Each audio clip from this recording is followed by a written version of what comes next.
പൈസ ഞാൻ തരൂല. Open open open.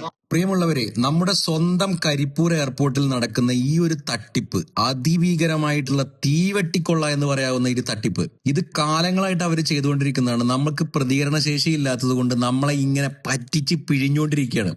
ഞാൻ ഇന്ന് എന്റെ അനിയനെ ഡ്രോപ്പ് ചെയ്യാനായിട്ടാണ് കരിപ്പൂർ എയർപോർട്ടിൽ വന്നത്. അപ്പോഴാണ് ഈ ഒരു തട്ടിപ്പിന്റെ വ്യാപ്തി നമുക്ക് മനസ്സിലായത്. ഇവർ ചെയ്യുന്നത് സോഫ്റ്റ്വെയറിൽ തട്ടിപ്പ് നടത്തിയിട്ടാണ് ഇവർ വലിയ രീതിയിൽ കൊള്ളലാഭം ഇവർ ഉണ്ടാക്കുന്നത്. ഞങ്ങൾ അവിടെ എയർപോർട്ടിനകത്തേക്ക് എൻട്രി ചെയ്യുന്ന സമയത്ത് നമുക്കൊരു എൻട്രി പാസ് തന്നു. ആ എൻട്രി പാസിലും എന്റെ വാച്ചിലുള്ള സമയത്തുള്ള ഡിഫറൻസിലാണ് നമ്മളിത് കാര്യം മനസ്സിലാക്കുന്നത്.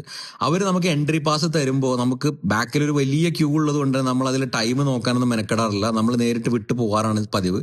പക്ഷെ ഇന്ന് യാദൃശ്ചികവശാല് നമ്മൾ അതിന്റെ സമയം നോക്കുമ്പോൾ എന്റെ വാച്ചിലുള്ള സമയവും അതിലുള്ള സമയവും തമ്മിൽ 5 മിനിറ്റിന്റെ ഡിഫറൻസ് ഉണ്ടായിരുന്നു. അപ്പോൾ ഞങ്ങൾ വിചാരിച്ചു അവരുടെ സിസ്റ്റത്തിലുള്ള സമയത്തിന്റെ വ്യത്യാസമായിരിക്കും എന്ന് വിചാരിച്ചിട്ട് ഞങ്ങൾ എൻ്റർ ആവുന്നു. കൃത്യം 3 മിനിറ്റിന്റെ ഉള്ളിൽ തന്നെ എക്സിറ്റ് പോയിന്റിലേക്ക് എത്തുന്നു.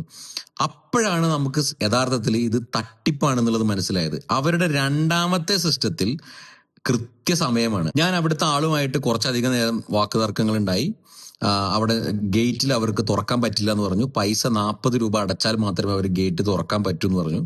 ഞാൻ അവിടെ നിന്ന് വാഹനത്തിൽ നിന്ന് പുറത്തിറങ്ങിയ ശേഷം എൻട്രിയിൽ അവിടെ കൊടുക്കുന്ന അതേ പാസ് ഒന്നുകൂടെ വാങ്ങിച്ചു. ആ വാങ്ങിച്ച പാസിൽ നിന്ന് നോക്കുമ്പോഴാണ് ആ തട്ടിപ്പ് കൃത്യമായിട്ട് മനസ്സിലായത്. എന്റെ മൊബൈലിൽ അപ്പോൾ സമയം കാണിക്കുന്നത് 12:17 എന്നും അവരുടെ ഒന്നാമത്തെ സിസ്റ്റത്തിൽ കാണിക്കുന്നത് 12:14 എന്നും ആ സിസ്റ്റത്തിൽ നിന്ന് അപ്പോൾ പ്രിന്റ് ചെയ്ത റെസിപ്റ്റിൽ കാണിക്കുന്നത് 12:12 എന്നുമാണ്. എന്നാൽ ഇവരുടെ രണ്ടാമത്തെ സിസ്റ്റത്തിൽ കാണിക്കുന്നത് 12:17 എന്ന സമയം തന്നെയാണ്.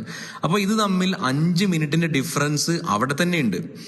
മാത്രമല്ല അവരുടെ കമ്പ്യൂട്ടറിനകത്ത് 12:14 എന്ന് കാണിച്ചിട്ടും പ്രിന്ററിൽ വരുമ്പോൾ അത് 12:12 ആവുന്നു എങ്കിൽ അത് കൃത്യമായി സോഫ്റ്റ്വെയറിൽ തിരിമറി നടത്തുന്നത് കൊണ്ട് മാത്രമാണ് അത് സംഭവിക്കുന്നത്. തട്ടിപ്പ് നമുക്ക് മനസ്സിലായി എന്ന് അറിഞ്ഞ ഉടൻ തന്നെ മാനേജർ ഓടി വന്ന് നമുക്ക് ഗേറ്റ് തുറന്നു തന്നു. ഈ പ്രശ്നം അതൊരു വലിയ രീതിയിലുള്ള ഒരു ഇഷ്യൂ ഒന്നും ആക്കാതിരിക്കാൻ വേണ്ടിയിട്ടുള്ള ഒരു ശ്രമം അവിടെ ഉണ്ടായി.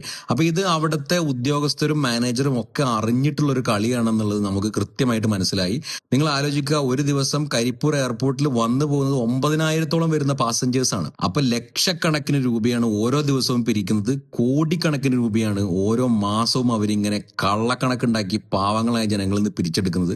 അപ്പൊ ഇനി നിങ്ങൾ കരിപ്പൂർ എയർപോർട്ടിലേക്ക് എൻ്റർ ആവുമ്പോൾ കൃത്യമായിട്ടുള്ള സമയം അച്ചടിച്ചിട്ടുള്ള പാസ് മാത്രം വാങ്ങിക്കുക. അല്ലാത്ത പാസ്സാണ് അവർ തരുന്നതെങ്കിൽ വണ്ടി അവിടെ സ്വിച്ച് ഓഫ് ചെയ്യുക.